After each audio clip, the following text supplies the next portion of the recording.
कई समस्याएं जिनका इंसान सामना कर रहे हैं वो सिर्फ इसलिए हैं कि हमने वो जागरूकता खो दी है कि कई शक्तियों के साथ तालमेल में कैसे रहा जाए।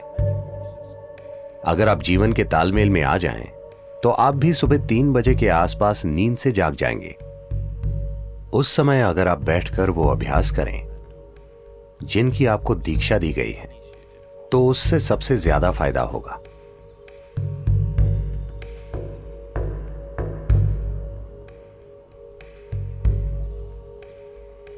जिस तरह से धरती घूम रही है और जो भी हो रहा है, उस वजह से एक बहुत बुनियादी बदलाव आता है सुबह 3:20 से सुबह 3:40 के बीच। इसे ब्रह्म मुहूर्त कहते हैं। ऐसा बस 33 डिग्री लैटिट्यूड तक ही होता है।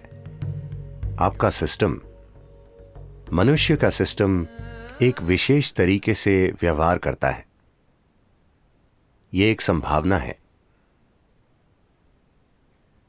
तो एक जागरूकता रही है इस संभावना का इस्तेमाल करने की।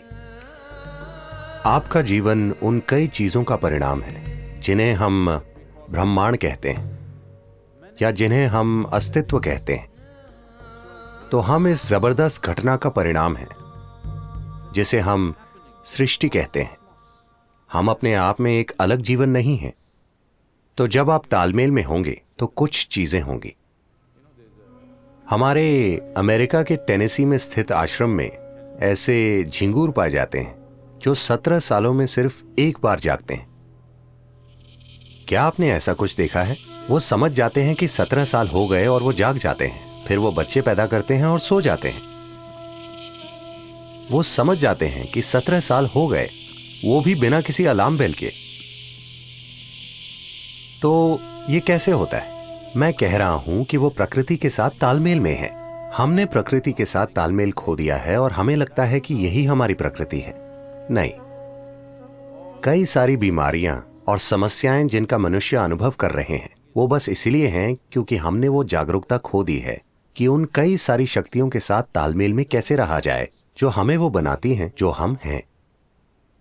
तो योग वो तालमेल लाने के लिए है ताकि आप जीवन के साथ लय में हो।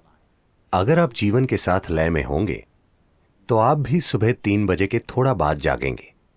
अगर आप जागरूक हैं तो अचानक आपके अंदर जीवंतता की एक किरण जागेगी, और अगर आप गहरी नींद में भी हों तो भी जाग जाएंगे।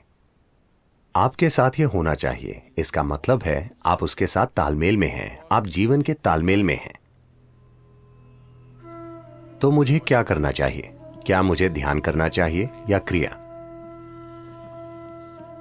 इससे फर्क नहीं पड़ता कि आप क्या करते हैं। आपको वो प्रक्रिया करनी चाहिए जिसकी आपको दीक्षा दी गई है, क्योंकि दीक्षा का मतलब है आपको कोई अभ्यास बस सिखाया ही नहीं गया है, आपके सिस्टम में उसे उतार दिया गया है, उसे आपके सिस्टम में बैठा दिया गया है।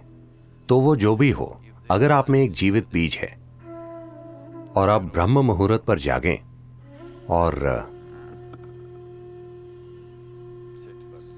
वो अभ्यास करें, तो इससे सबसे ज्यादा फायदा होता है, क्योंकि तब धरती के बर्ताव का आपके सिस्टम पर वैसा ही असर होता है।